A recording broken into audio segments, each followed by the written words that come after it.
Welcome back, everyone, to the Writer's Parachute. We're guiding author and writer dreams to a perfect landing. Today, we have with us a completely new episode. It's a bonus episode, part of season 2, and we want to bring you back and celebrate with some of our top episode guests. We have with us today Colleen Valles. She is season 1 podcast platform top episode. It is Culture, History, and Aztec Mythology, about her book of Star Demons, and that was released on May 1st, 2022. Also, we have with us Janet Wolanin Alexander. She is episode number 18 of season 1. Hers is Swishtails and Tales to Find Your Dreams, about her horse at home and a horse in the woods, and that was released on May 13th, 2022. We also have Laurie Brock, who is a season 1 YouTube top episode of all time. Hers is episode number 33, Inspired by God, Grace, and Horses, talking about her book titled God, Grace, and Horses. That was released on August 31st, 2022. And unable to attend today is sitting in second place for podcast platforms. That is episode number 28 with Mariah Kalunju, and hers is Style, Mentor, and Rest. And hers is about her book, Amka, Little Lele, You've Got Everything You Need to Be Great. That was released on July 20th, 2022. So, of course, we want to welcome you all back. We hope that you continue to join us to celebrate these top episodes. Of course, we would love for you to go ahead and hit that subscribe button. Don't forget to ring the bell so that you get notifications every time a new episode is aired. If you would like new episodes brought directly to your inbox, you can go to sendfox.com/the writer's parachute and sign up for that to be delivered to you every week. Of course, you can go ahead and follow us on Instagram, Facebook, Twitter, or X, TikTok, and now on Threads at Writer Parachute. That's Writer Parachute without an S. So let's get on with it. We want to welcome back Colleen, Laurie, and Janet here today. So I'm so excited to have you back. So Colleen, I'm going to pick on you first. It's really not picking on, we're celebrating. I am so thrilled with you guys, and congratulations. So I want to start off with letting you show a picture of your book. That was the Star Demons, Book of Star Demons, and remind listeners a little bit about your book and what we talked about on the episode. Yeah, Donna, thanks so much for having me back. I'm so excited to be one of the top podcast episodes for you. Here is my book. It is the Book of Star Demons. It's the first in a series, which is still forthcoming. And the book is an adult urban fantasy about a woman who discovers that she has magical powers that come to her via a relative and are tied to the Aztec pantheon. And her sister goes missing. She has to find her. Hilarity ensues. It's not really hilarity, it's adventures ensue. And it's right now it's planned to be a trilogy. We'll see. It might go a little bit longer than that. So right. Yeah. Well, and just a reminder, I was very excited to read the book because it was like there was so much history and mythology that was kind of woven into this crazy mystery, and it was just like, I just remember it moving really, really fast, and I was like, at the end of it, I was like, wow, I got to read on a thrilling ride and an education all at the same time. I'm like, that was impressive. Thanks. Well, when I wrote it, a part of why I wanted to do it is because my culture is based in Mexico, and there's not a lot in the urban fantasy genre that has to do with sort of non-European mythology. So I wanted to kind of broaden the scope. Well, you definitely did a good job. So I'm going to turn to you, Laurie. You are our top episode on YouTube, but I'm glad you were able to join us here. And so can you hold up your book and remind us what your book is about and what we talked about on the podcast. So this is God, Grace, and Horses, Life Lessons from the Saddle. And I am an equestrian and an Episcopal priest. And so these are just some of the insights I've had about a life of spirituality and faith. And it's very broad. So it is written to be inclusive, wildly inclusive, but just about the wisdom that horses have given me about love, about faith, about healing, and grief, and all of the wisdom that they share with us. Well, and I do remember that when you and I talked originally for your episode, it was almost, magical in that it felt like, we were two old friends, and it was like, I remember we just kept going on and on and on. It was probably one of my longer episodes, but it was a lot of fun. But there was just so much depth and just so much information that you were willing to share and let us talk about. And so I do truly appreciate that. And it doesn't quite surprise me that that you would be our top episode. So congratulations. Thank you. You're very welcome. Okay, Janet, you're next. And so I know we're going to talk about your other books, but we're going to focus a little bit here on the first book, which is At Home on a Horse in the Woods. So can you show us your book, which you don't have, I do, and remind us about what the book's about and what we talked about on your episode? Well, first of all, I want to say my book came out just before Laurie's first book, and I was so excited to when I heard about her book, because we have a lot, we intersect a lot, and we also live near each other. Not that we've met in person yet, but we will. So my book, I didn't set out to write a book. I was called throughout my life to write about horse-related things from a child, to, I'm still doing it, and I'm almost 72. So it just was a mysterious but very undeniable thing that I had to do. And I didn't know why. So years went by, and I joined a writers group toward my teaching. I taught for 30 years. And I joined a writers club, and I had a pile of papers. We went through my writings, and I put them in order, and I thought, I have enough to put it in the book. So the book got published first in 2017, and it didn't sell. I was ignorant. You sell you write the book and you put it out there, and you're going to be a bestseller, famous, and make oodles of money, and that did not happen. So I did some research, and I found another editor, which that's how we met, that helped you with your writing before, helped you with your writing. And I had not done certain things. Like, I had not identified my audience. I had no idea why I wrote the book. I was just guided to do it, and I did it, but I didn't know why. And so I had to do a lot of soul searching. And I guess I figured out that I wanted to write my story to help other people who weren't aware of the importance of their dreams, and maybe squished it like I had for a while.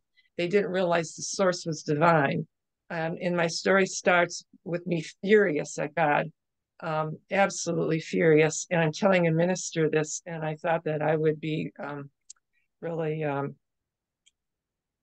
flat down, for saying all these things about how mad I was at God. And you have to read the book to see what she said. It was a she, which is cool. It wasn't Laurie, but it was very powerful. It changed my life. And I have had horses in my life ever since. That was in my late 40s. As I said, I'm almost 72. They're still there. They're all miracle stories, because they came to me in ways I had never anticipated, and they proved they deepened my faith and my relationship with God, and I realized God really does love me, and that's why all these things were granted. And it's my story is important for other people to realize. Don't put your dreams down. Take them seriously. and where their source is. Right. And I truly loved each of your books. I've read all of them. I've helped you with some of them.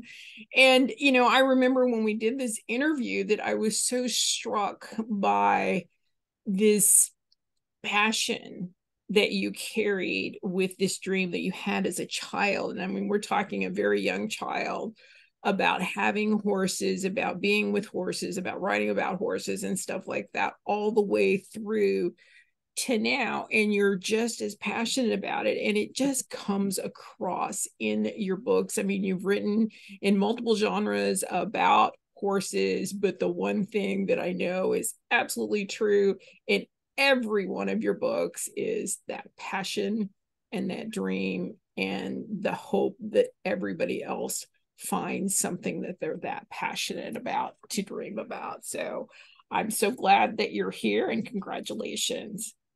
So Laurie, I'm going to jump back to you. So do you have any new books out?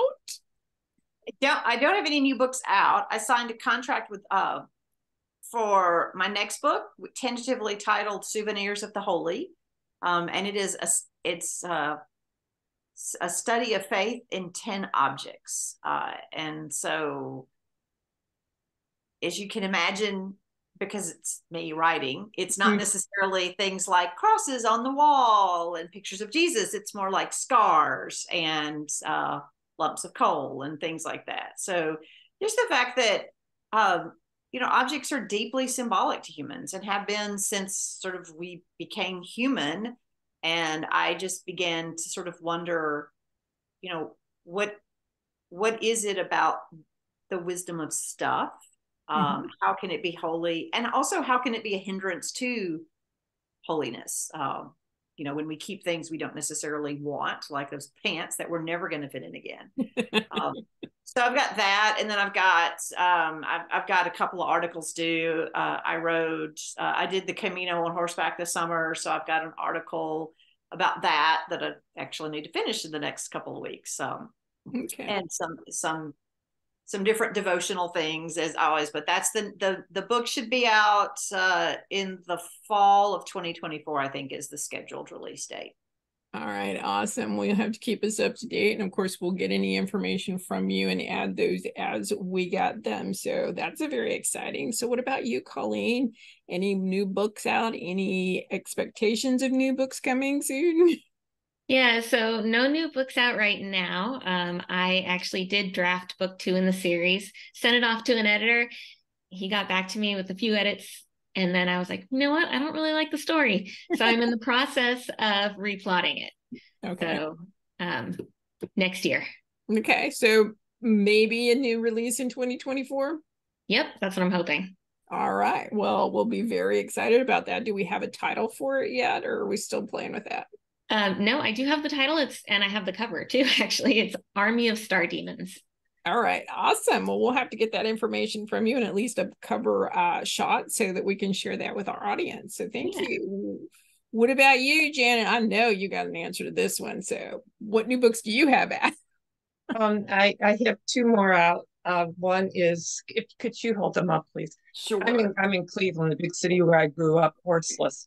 And it was a family emergency, so I'm not prepared with a background or my books. Braiding Horsehair Bracelets is my second book. I found out while I was trail riding, a lady showed me her bracelet. It was something she bought out west on vacation. I had no idea there was such a thing as horsehair jewelry. I immediately vowed I was going to learn how to make one from my horse's hair. It took me years to find out how. One problem that I had was not everybody who does braiding lives in my area. I mean, and some people don't want to teach it. And then the other thing was that there were no books. This was kind of before YouTube and stuff. And there were, you could find like pieces, the lesson here and an idea there, but there was no book from the very beginning to how do you get it off the horse, correctly, and how do you, finish a piece.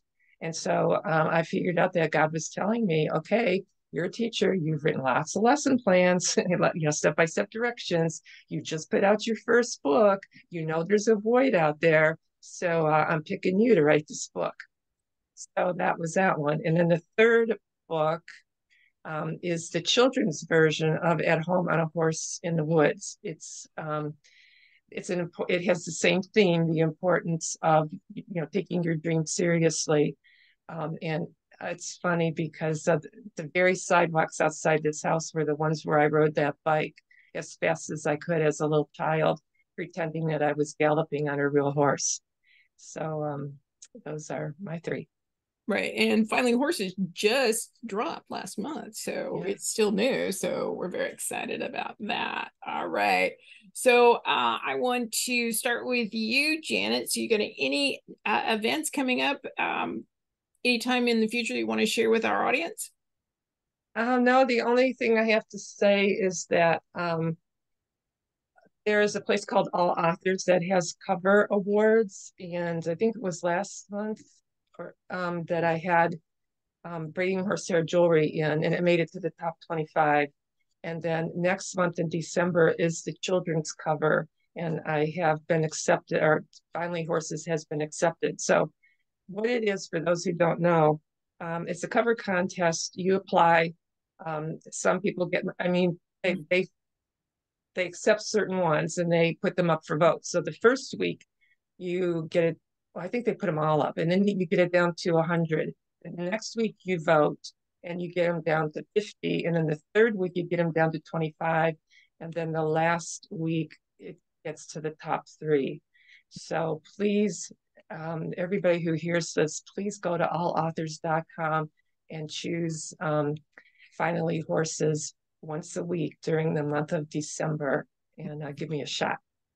All right. Well, we will certainly share that information with them, and we wish you the best of luck. And I also know that your new book, Finally Horses, has been entered for the Equus Arts. Oh yeah, Equus. If you're a horse author, if you're out there, the best place to start out, at least I did, was with the Equus Film and Arts Fest, which is an annual event, has worldwide coverage, and my first 2 books won an award, and I'm hoping that my third book wins an award this year. It's soon. It's in maybe next week. It's all right. Well, maybe we'll be congratulating you twice this month. Let's hope. All right. How about you, Colleen? Do you have any upcoming events that you'd want to share with our audience? I don't have any upcoming events, just continuing to plot. Well, that is important. Sometimes we get so wrapped up in all the things we woulda, coulda, shoulda done with marketing and forget to go write the next book. So, yeah. So ride that horse. Not a bad thing. All right. What about you, Laurie? Any upcoming events that you would like to share? I know you're always very busy. I would say I appear every Sunday at St. Michael's Episcopal Church. So if you're in Lexington, I've had people drop by, and it's just a delight to meet them. And it is absolutely okay. And I'm greatly humbled when people say, "Could you sign my book? I brought it." So, but no, it feels like, sort of the COVID stuff has kind of we've learned to live with it. So I'm starting to book some stuff, but it's not finalized yet for the spring and summer of this year. So we shall see. All right. Well, of course, we'll keep in touch with you. And anytime you have updates on that, let us know, and we will go ahead and update the show notes for you. So I'm going to go to you, Colleen, first, and ask you to give us an update on your overall journey since the last time we chatted. Last time we chatted was a while ago. But yeah, so basically I wrote a book, and now I'm rewriting the book and plotting out a series, and switched jobs, and have moved towns. So it's been busy, and life kind of sometimes puts writing on the back burner. So it's been a little bit slow going, but I'm excited to get back into it some more now. All right. Well, we're excited to have you here, and maybe this will be the little extra push you need to get going back down that road again. So we're excited. How about you, Laurie? Do you have an update for us on your overall journey since we last talked? So the new book is under a different publisher. So it was just real, and it was the first time that a publisher actually came to me and said, have you, would you thought about writing? So I was a little blown away by that. And Wow. then really to work with an editor I said, I have this idea, and she was just really helpful about distilling it, which I have to say, like, I was listening to Colleen and I was like, oh yeah, I've been there. Because I wrote this whole proposal and she came back and said, well, can you do this with it? And I thought, yeah, that is what it needs. So I'm in the process of writing, which is always fun. I vow every time I'm not going to write ever again in November, December. And I always end up writing in November, December, which is the busy month for clergy and for all of us, really. And but also to not write this. I mean, I'm sure this book will mention horses, but it's not completely about horses. And that was on some level deliberate because I wanted to just take a break from that. I've got another horse book, out working on that. So so there are notes about that. But it's really interesting to kind of expand out, to work with a different publisher, but also to take myself out of the comfort zone of writing about horses, which is, a default, and it's what I've done. And that is my dog telling me that dinner is past time. But it certainly for me has been really challenging as a writer to step out of I mean, it's still, essay, so it's not changing genres, but to step out of a place that I've been very comfortable into something that is like, oh, I actually am going to be doing this now about stuff. So that is exciting. And I still have imposter syndrome. I'm still like, I'm not really a good writer. I really don't know what I'm doing. And I really don't know what I'm doing. But Silas House is an acquaintance of mine. And he says, if you're going to publish 4 books, you get to be a writer. So shut up. So I pass that knowledge on. That well, and I think we all do that. And I quote my mother a lot, and she used to say, that those internal critics only come out when you're doing well. So don't listen to them. Good advice. Thank you. Yeah, so, all right, Janet. So give us an update on your overall journey. You have been extraordinarily busy since the last time we talked for the episode that we're talking about. Yeah, I'm a little tired. Yeah. I want to pick up where, or my calling. Anyway, I want to pick up back where At Home on a Horse left off. I also, and there's a lot of nature because I'm a nature nut. So I like quiet contemplative rides, and I like the meditative aspect, very spiritual, and I like the nature observation part.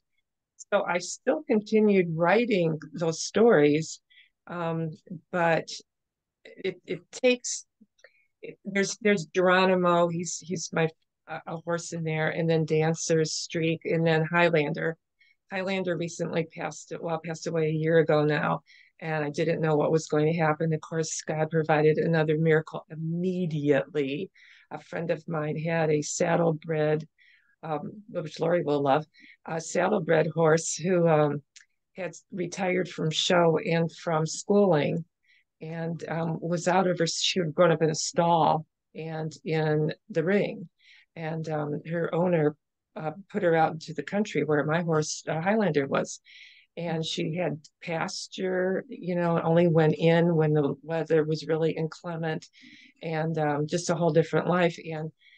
And Jane, her owner, wonderful woman, huge blessing in my life, had heard from her veterinarian.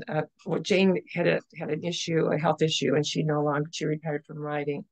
And her veterinarian said that the horse, needed to be ridden just for exercise. Like, we don't sit around on chairs. I mean, we go for walks, and, so the horse needed exercise. And so would I ride her horse. It's like, oh my God, she is a sheer delight. I was nervous at first because I know nothing about saddlebred or ring riding. I'm a trail rider, and she knew nothing about being in the woods and wasn't sure where in the heck she was the first time, she went out. But I had a girlfriend come with me for two rides. It was a very experienced in case we ran into any trouble. And she didn't know what water was and had to walk through a creek. And, she just encountered a whole bunch of, there was a deer, things. But within two lessons, she is absolutely phenomenal as a trail horse. She is, you would think she was born to it. Delightful, thrilled to ride. So I've been very lucky. Anyway, so I'm going to pick up where I left off with Highlander, finish his life story, and then start with my experiences with Dancer. So right. And this is a new book continuation that you're going to go, which is the second book to At Home in a Horse in the Woods. Do you have a title for that yet? No, not yet. Still At Home on a Horse in the Woods. I don't know. But yes, Donna got involved in the writing of Finally Horses, and that original title was Sweet Dreams Really Do Come True, which Donna nixed. And we struggled and finally came up with Finally Horses, and I'm very happy with it. So I'm sure you'll have some ideas, Donna. Well, yes, I already have ideas. We'll talk. We'll talk. So, all right. So I'm going to go back to you, Laurie, and just ask you, what's next? What have you got planned for the future?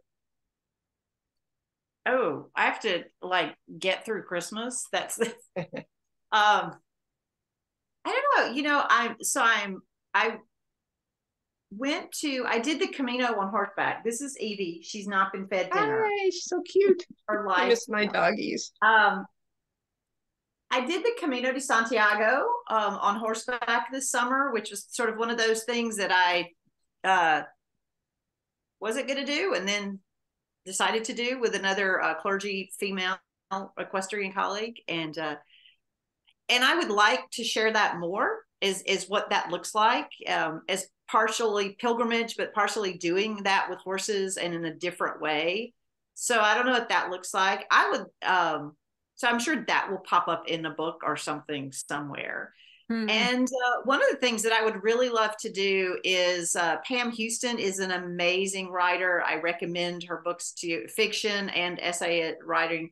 But I had the wonderful blessing of getting to ride with her at Zapata Ranch in Colorado.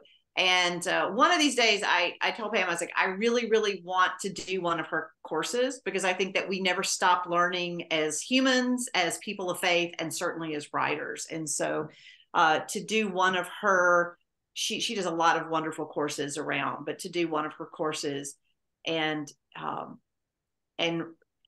I dabble in poetry. I'll never publish it because I suck as a poet, but because it's such an uncomfortable discipline for me, I think it makes me a better essay writer. Mm-hmm. And so it's kind of like dressage. I hate dressage, but when I actually take dressage lessons, it helps my I ride saddle seat. So Janet's doing that. I'm like, Janet, put that sweet horse in a ring and let her show you what she can do. But I think that as writers, pushing ourselves in places that are not comfortable for us, not to publish, but just to write and remember the joy that we get and the gift we have to be able to enter people's lives and imaginations and souls with the words that we put together. I mean, that's such an amazing gift to be able to do that. And I think it's one that we have to continue to nurture and treasure in daily. Don't just take it for granted. I 100% agree with you. And, it's like painting with words is an art all in of itself. But I just had an amazing thought, and it's probably crazy, but I'm going to throw it out there. It's like, wouldn't it be cool to have one of those long horse rides with a riding escape?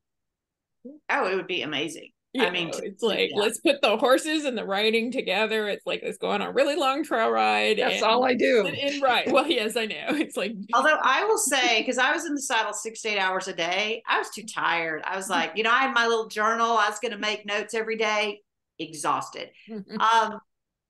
And that's that was a good thing, because that was what it was supposed to be. And then just to let the memories simmer and make notes. But it was amazing. I definitely, I love Portugal and Spain. If you're the audience, if you've never been to Portugal and Spain, I commend going. They're amazing countries, amazing cultures. The people are just excited about life and excited to have you there. And the seafood is not comparable. It's just everything is amazing. I ate my way through it. I rode horses and made notes, but I did that. But yeah, to take a long trail ride, I'd actually have to do one that was actually like camping along to do that, is riding. And at the end of the day, sort of take time to ride. Yeah, that was kind of more what I was thinking about. That'd be great. That would be amazing. All right, Colleen. So what's next for you? What's on your agenda in the future? Well, quite a bit, but finishing the series. So getting book 2 out next year, and getting book 3 either out next year or ready to go by the year after. Finishing plotting the series, determining if it's going to be 3 or 5 books. And then probably writing a few short stories. I have some other ideas percolating in my head, and sometimes I just like a little bit of a break from one set of stories. Take a little break, go back. And then along the lines of what Laurie was saying, I have a whole stack of writing craft books that I need to get through. So just kind of learning a little bit more about how different people look at writing and structure and plotting and just all the different ways of going about making a story. So reading those, letting it percolate, and continuing to write. There you go. That sounds like an amazing plan. How about you, Janet? What is your look into the crystal ball into the future for you? De-stress. Let's see, ride horses more and be on the computer and trying the hell of promotion, which less. And but I want to explore going back into the classroom, this time with finally horses, and see if if I can do something with that. And I also have this brainstorm that I've started already, but I don't know exactly where to take it. I mean, you and I developed a Canva poster on it, but I want to pair up finally horses with At Home and a Horse in the Woods, and have the adult grandparent, parent, teacher, whoever, and the grandchild read them at the same time together, and then have discussions about them so that they can develop a better relationship. And if they share, if they share the dream, they can share that. The parent or the adult will have more information about the horses that they can provide to the child, and that the parent can discuss what their dreams were when they were the child's age, and if they've come true, and if it was hard or easy, and what kept them going, and just I have like a bunch of questions that compiled that the adult and the child can like talk,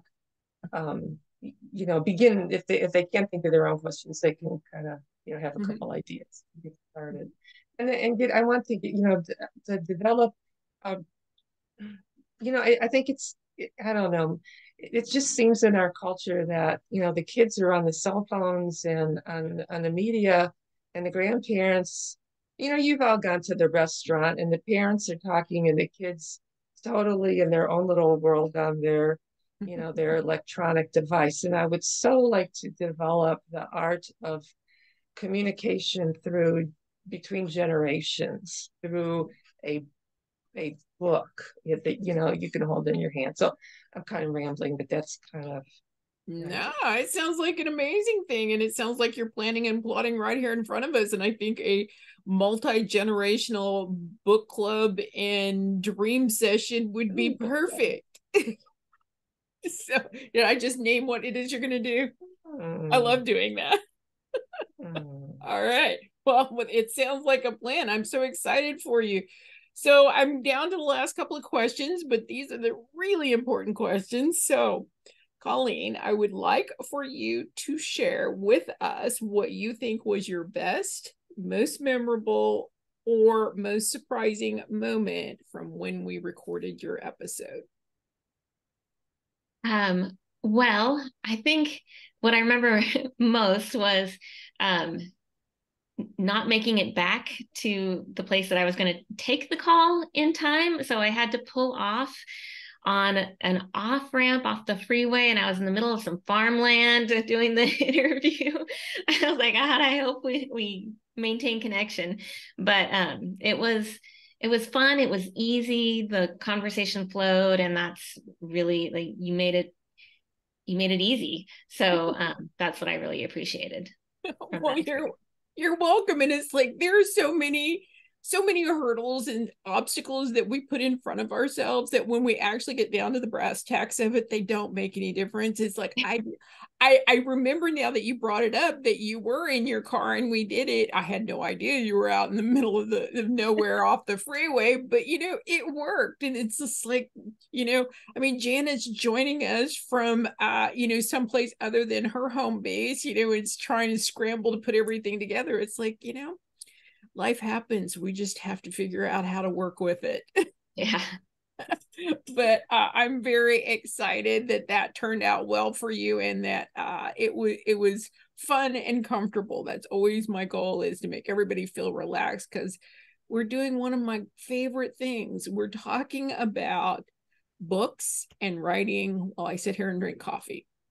I mean that's my personal trifecta of greatness.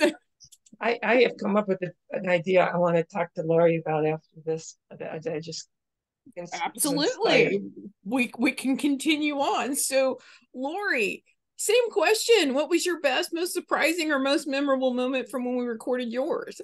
I remember how much fun it was talking to you. Like, I thought, oh, this is like Donna and I've known each other for years. And I after we finished, like, good luck editing that down, because it was like 2 hours of conversation. And it was a lot of fun. And Donna then and now had to get me through the time zones, because I don't do like time zones. She's like, no, this is what time it is in your time zone. I'm in East Coast. So, but I really enjoyed knowing that first, that you have created a podcast about the publishing aspects of writing. I think we all have taken the classes of how to write, but the fact that you actually talk to people who have made the journey and who are doing that, and then you share that with others. That's such a gift, because it's like, my experience is, you learn from people who've walked the road before you. Mm-hmm. And too often in life, people who have walked that road charge $1,000 an hour, and they don't want to talk about it. And I was thinking that about, Janet, people not wanting to share how to do horsehair bracelets. But I think that the fact, I was so excited to be a part of something that you share, you invite us to say, hey, what did you learn? Good and bad. What have you learned? And that you put that out there for people is just really a gift. And I'm thankful to be part of that. Oh, well, thank you. And, for me, when I was, I've been writing and working with authors and writers for years and years and years. And, one of the most frustrating thing for me was when I would go to somebody that I knew the answer. And I'm like, I have this problem. Can you help me? And they're like, no. I'm like, what do you mean no? What do you mean no? And they're like, well, you're gonna have to learn it like everybody else. And I'm like, wait, no, why? It's like, I'm a former teacher. It's like, we find the answers, we share the answers, we don't hoard them. And it was so frustrating to me. And I find also too, it opens a conversation where people are more comfortable sharing what didn't work. And I want to hear about all the greatness that you achieved. I want to know what didn't work, because that kind of keeps me off of those, those rabbit trails that really kind of, just eat up a lot of time and frustrate us so much, because we're just like, well, that should have worked, but it didn't. Why? And nobody has the answer to that either. So I appreciate your thoughts on that. But yeah, it's like I said, it's a joy for me, because I get to talk about the things that I love, which is, again, books and writing and publishing and finding new ways to do things, and and get to sit here and drink coffee while you guys tell me all about everything that you're doing, and I get to share it with the world. So yay me, yay you. And evidently we're doing it right. You guys are on the top episodes here, so that's all very exciting. So all right. So Janet, what was your most surprising, most memorable, or best moment from the recording of your first episode? That being on a podcast isn't so terrifying. That also, I think I'm a questioner. My husband, people get tired of me asking questions, and my husband says he's going to put a question mark on my tombstone.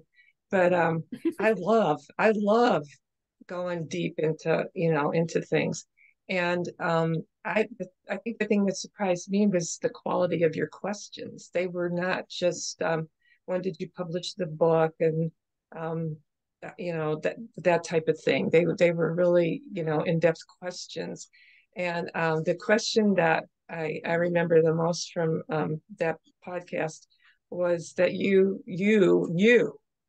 Miss Donna Cowan, who's written the whole series, who's published, who has this podcast, who knows everything computer and publishing and writing, and it's so way above me, is like said that I surprised you. I'm the only one that that's written in 3 genres, and that impressed you, because I just took that for granted. That's what I was called to do. I never sought to do that, or it wasn't that hard. I mean, it just seemed natural. So I was surprised that struck you. And it's fascinating to see from readers what strikes them. Did they catch something you meant them to, or did they find something did something catch them that you never realized you put out there? They saw it in different eyes. So that's the reaction is interesting. And I have to tell you, just from this episode, I'm going to go ahead and tell you, like, I have this, when I published my first book, I thought my church would be interested in it, because that minister that revealed something profoundly life-changing in me. She had retired, but I still thought that that people would be interested, and they gave me a book reading, but I don't think they quite. I thought there was a deeper spirituality in it that they didn't catch. They gave me the book reading to support a congregant, but the spirituality of it didn't catch. And another friend of mine said, "Hey, would you speak? Would you speak?" She caught it and said, "Would you speak at my church?" And I said, "No." And so now I can kind of see, like, maybe I can explore. I just want to pick Laurie's brain and see if that's something in it at all that's realistic, and that's kind of it's fun to be with people like you, all you guys, because you're like my people, and I don't meet in daily life. And so it's really neat to hear your stories and get your enthusiasm, and see what you might dare to do next. Right. Well, I'm gonna respond with a couple of things. Number one, always say yes. You're expecting no anyway, so when yes comes your way, grab it. Number two, the spirituality is there, whether people get it or not. That's not your job as an author, as a writer. Your job is to present the argument, present the idea, and let them figure it out from there. Some will get it, some won't, some will take something else away, as you've said. And about these genres that you've written in and multi-genre author. I have met some that have written in a couple, but I mean, yours are so vastly different. You wrote a memoir, and then you switched to a craft how-to book, and then you switched again to a children's early reader, middle grade book. It's like that is, that's like going and getting 3 PhDs at the same time. I don't know. I think it was all the same in the sense that there was a spirituality about the horse that the horse evoked, because for bringing horse or jewelry, yeah, it was a step-by-step, guide. Mm-hmm. But the whole thing was to honor the passion of the relationship between the person and the horse, the spiritual component of their relationship. Right. And I think that's what impressed me so much, is because to you, it was just a natural progression of your journey. Whereas an author and a writer and a coach, I'm sitting back here going, she took one kind of story or one lane and she made it work across these 3 genres without blinking an eye. And that truly, I don't think it was me. I think there was somebody helping me out up there. Well, you took that leap, so I'm going to give you the kudos for it. So I have one last question for each of you. So Laurie, I'm going to start with you. What was your reaction when you were notified of being a top episode for season 1? I'll be honest. I was like, oh, 3 people watched it. Like, I was like, what? I mean, I figured, who's going to watch this? So yeah, I was. Have you looked to see how many? I haven't, because I just can't do that kind of stuff. Like, I could go down that rabbit hole, and part of it came from having to quickly turn into a televangelist during COVID and being online, and like, how many views have I? And I finally quit doing that, because I was like, I can get way too caught up in that, so I don't do it. So I didn't. I shared it on my Facebook page and on the Reverend Laurie Brock page, and and people liked it and said, oh, this was great and all this. But I was like, oh, okay. And then when you emailed me, I was like, well, she must have gotten that wrong. But I guess not. So I was very, it was a wonderful surprise and quite exciting. And it made my publisher very happy, because they were like, yay, publicity. So, because publicity is just such a pain in the neck as a writer. We have to do it, and it sucks. So, because we're all like introverts, that's the problem. Well, I want you to hold on to your hat here. You are cruising towards 8,000 views. Oh, good grief. That's wild. I can't even believe that. So when I say you are our top video, I truly mean it. So, wow. All right. So see, sometimes obliviousness and not worrying about it kind of, is even a better strategy sometimes. It's just accidental, serendipitous. It is.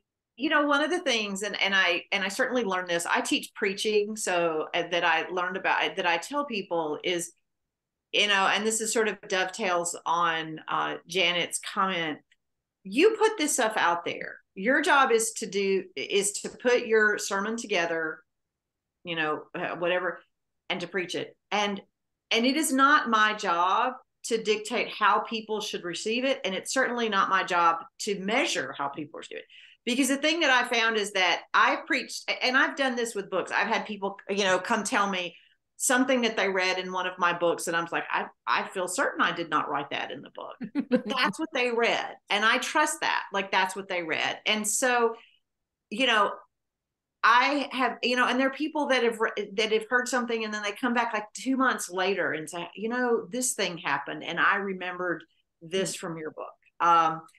And so there's something wonderful about detachment, to know that I don't actually go back and reread my books, because I'm sick of them after they hit the print. I've read it so many times, and then I'll go back and read it for book readings, or if I'm a speaker, and I'm always just kind of amazed at even like, oh, I didn't realize I wrote that, and I don't know that I did write that. And so there is a beautiful detachment in doing the job, that we like birthing into the world what we are called to birth into the world in our stories, and then letting them go to the people, like letting them go and not judging how people receive them or shouldn't receive them. And that is hard to do because boy, we want to say, this is what this is about. Right. And it is a gift. And I think that's, again, I think what's so lovely about when you and I talked is we really talked a lot about, just putting it out there and letting it go. And that works, nonfiction, because I get a pass. I write about God and Jesus and spirituality. So, but even in fiction, it's like that. I mean, that's why we have classes on literary studies. Right. And I love me some fantasy writing. So I was like, Colleen, I'm going to get your book and read it. But, even fantasy writing is, I love that Colleen is lifting up indigenous cultures that we have relegated to sort of flatness, and she's like, hey, there's this great fantasy world. And I think that's wonderful. We have a Comic-Con here in Lexington. You got to come too, because there are fantasy people around. And so I love that again, that surprise is always a great part of writing.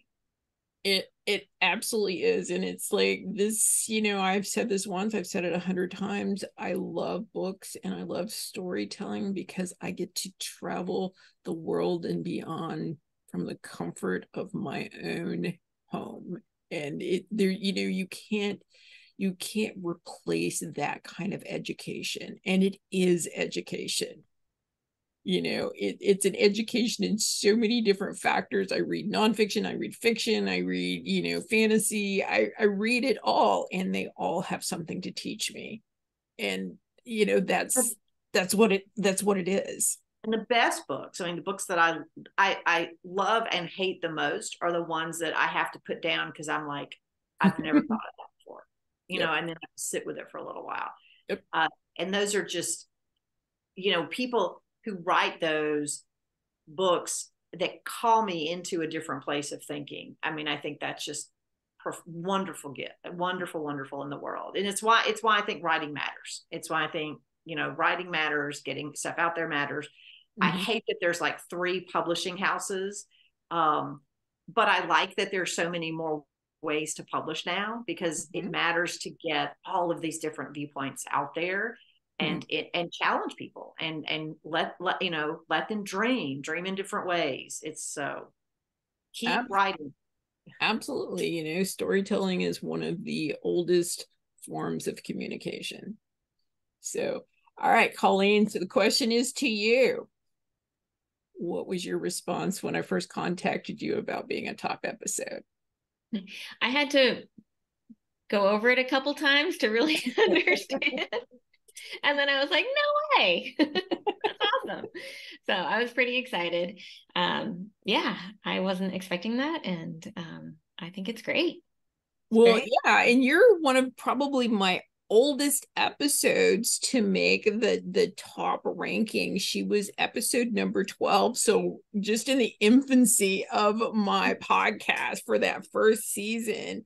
And now your ranking is a little bit different because yours is on the podcast platform, which goes with downloads and views together, so it's like a hodgepodge and it's a really weird ranking. So it's like they can't compare, but you came in number 1 in all the podcast platforms, and I was really very impressed with that.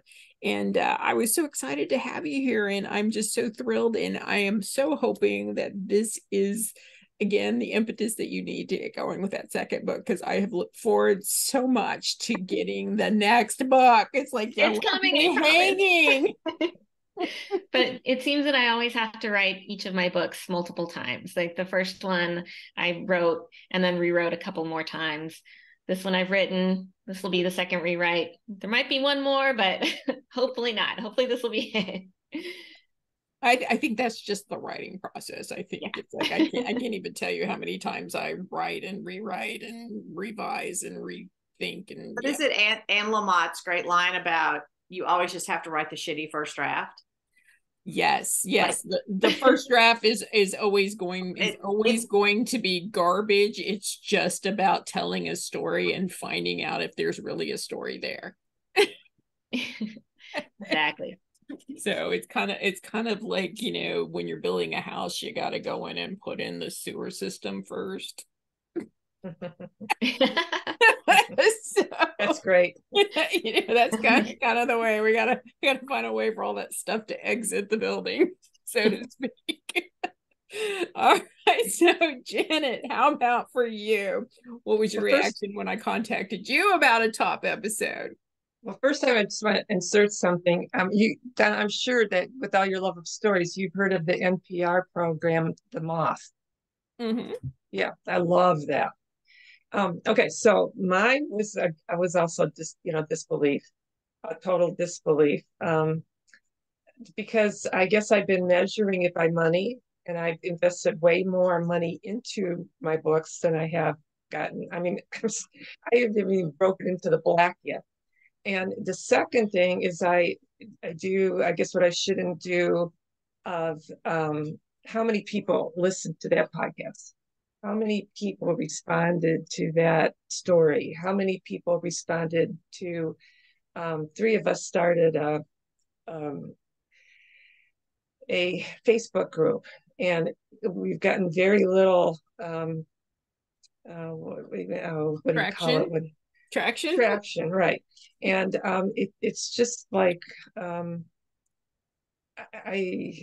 don't know how to measure it. I mean, money doesn't, measuring it by money doesn't make me feel, it makes me feel like a failure.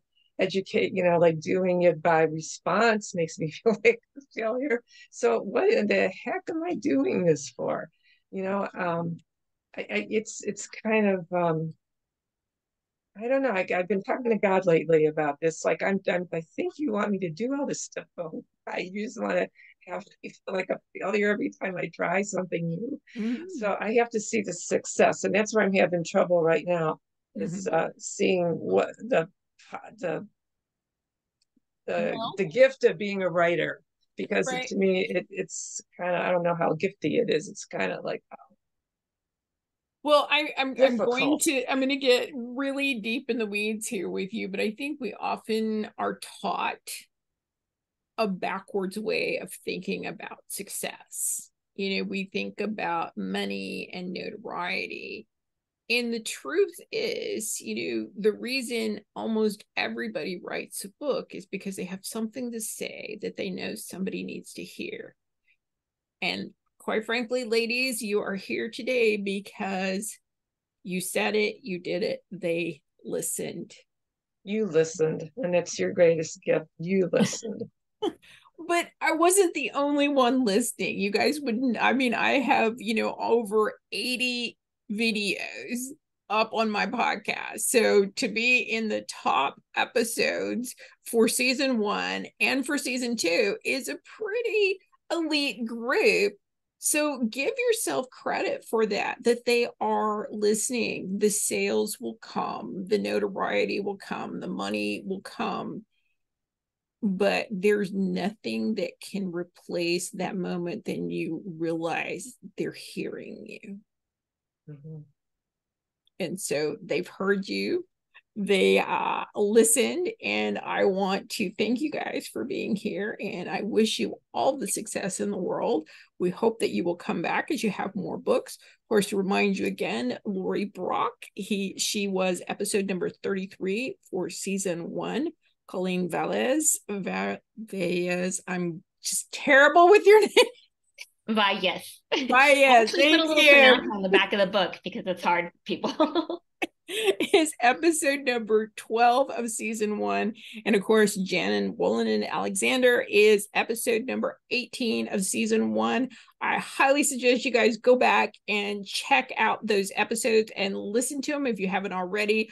I really encourage you to go and check out their books and purchase a copy of them and read them. And don't forget to leave a review. That's all we've been doing here on season 2 is talking about getting those reviews out there. They're really, really important. It's one of the few ways that authors and writers get direct feedback from their audience. So be sure to do that. I want to thank you, and thank you all so very much for being here and listening and choosing to be part of the DC Storyology family here at the Writer's Parachute. Until next time, ladies, thank you so very much. Everyone listening, we'll see you guys next time. Bye. Thank you, Donna. Thanks.